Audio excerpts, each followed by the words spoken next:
ലതേ, ആ എടി ഞാൻ സരോജമാണ്. ഓ എടി ഞാൻ ഇപ്പൊ വിളിച്ച വേറൊന്നുമല്ല, നീ അറിഞ്ഞാ മറ്റേ സരസുവിന്റെ മോക്ക് കല്യാണമായെന്ന് പറയണം.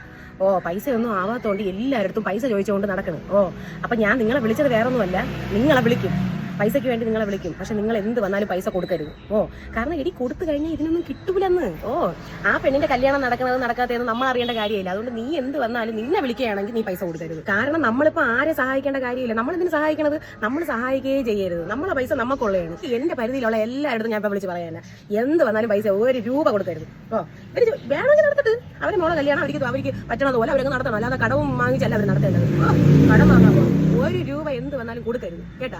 നീ നിന്റെ രീതിയിലുള്ള എല്ലായിടത്തും പറ. പിന്നെ ഞാനാണ് ഇത് പറഞ്ഞെന്ന് ആരും അറിയരുത്. കാരണം ഞാനും കല്യാണ പെണ്ണും ചെറുക്കനും എല്ലാവരും ഒക്കെ അറിയുകയാണെങ്കിൽ എനിക്ക് നാണക്കേടാണ്. അതുകൊണ്ട് ഞാൻ പറഞ്ഞു എന്നുള്ളൊരു പേര് പറയരുത്. ഞാൻ എന്തായാലും ഞാൻ കൊടുക്കൂല.